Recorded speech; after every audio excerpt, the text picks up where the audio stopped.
Ahoy, ladies and gentlemen. Welcome back to another diecast construction review. Well, I shouldn't say another because it's been a while since I've done one. And this is also not a construction model. This is a forestry model. This is of John Deere's, excuse me, I gotta get back in the loop of this, of Ertl's John Deere 3156G log loader in 1/50th scale.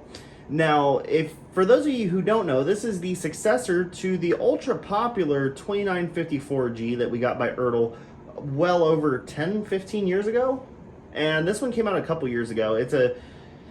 Um it's a model, that's for sure. Now, obviously, a lot of people within the diecast construction community bought their John Deere forestry equipment because it's the closest thing that we could get to what was featured on the Discovery television show Swamp Loggers.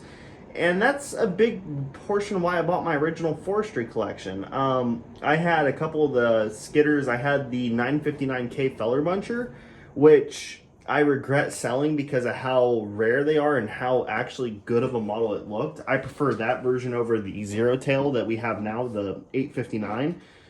But the log loader is not too bad. Actually, I think it's a bit of an improvement in terms of looks wise.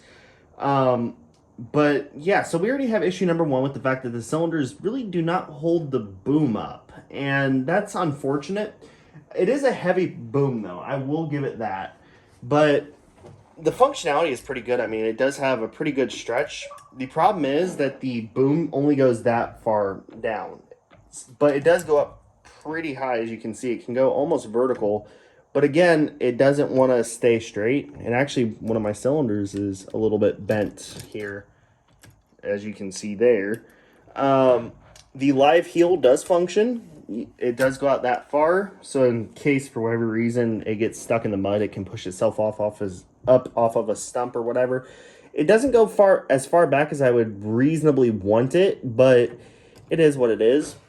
The grapple is all plastic and there's no cylinders or anything, so it's just kind of loose. As you can see, the little thumb piece is, well, it doesn't hold a position. It would have been nicer if the rivets were a little bit tighter so they would hold position, but that also means the fact that it will not hold a log because it can't even hold itself open, or well, closed, I guess. But and if I remember right, the 2954 could, but yeah, it can't hold anything open. It would be nice though if it would hold itself like that. Actually, it did it this time, where it's in like transport position, where the fingers and the thumb piece were able to go around the live heel. This is the first time it's been able to do that.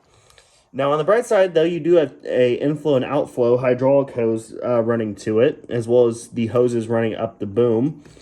And these are all rubber hoses. And you can see here at the pinch point, or where the boom meets the stick, I should say, the hoses do have a little bit of flexibility, which is always nice. You do have a cylinder guard here.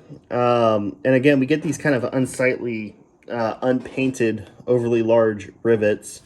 Again, disappointing that the main boom does not go down any further. I guess that kind of limits your posability of it, kind of laying the boom flat.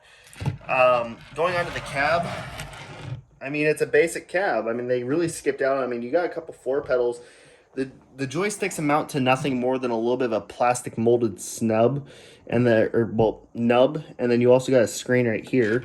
One good thing is the cab does fold forward for transport, though it doesn't really go completely vertical or horizontal. Yeah. You do have a cylinder that does control the movements of the cab, so it's not just going to flop everywhere, but it is loose enough. So I would actually prefer that cylinder to be tighter. John Deere logo, John Deere down here, and then 3156. Now, this one is quote-unquote the Prestige series, which means that it has stuff that normal series of every other diecast company has. So a couple doors do open, and I'm trying to get this one opened.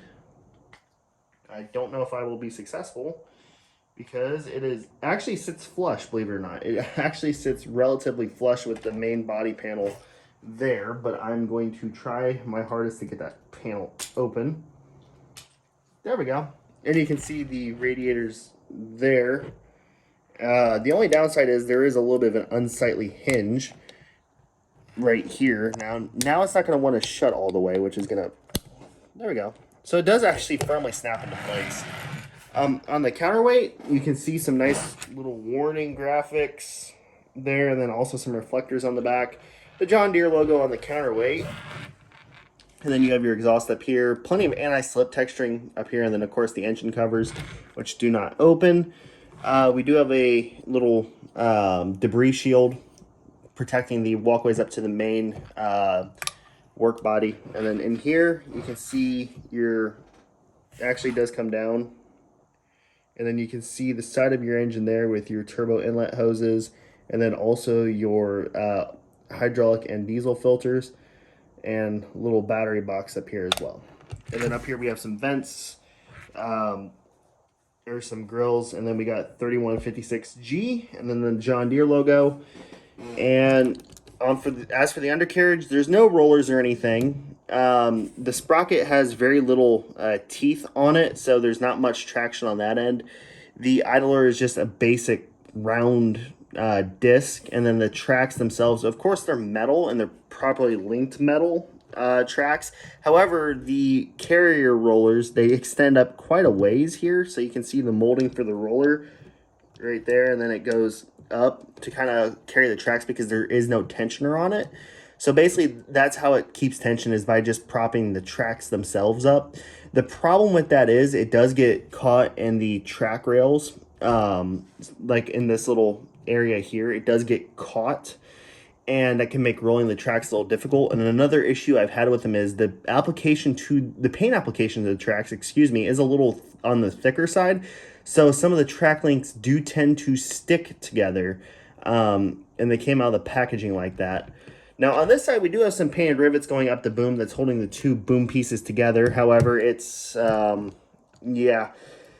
still oversized rivets in their actual like indents into the boom and stick, which is a little bit unsightly, which is unfortunate. But I mean, I guess it's an Ertl model. It's not the end of the world. I mean, these retail for, I believe it's like 50 or $60, somewhere in that ballpark. Luckily, there's a seller on eBay that had them for like 33, so I picked up 2 of them, which is not a bad deal at all, considering. I mean, I wouldn't personally pay much more than that. Now, there was a version of this machine that came with a processing head as well, and that's similar to how the that's a little bit blurry, how the 2954 came. However, the new 3156 processor has the raised cab as well, while the older 2954 did not have the raised cab. It just had a kind of a standard cab without the riser.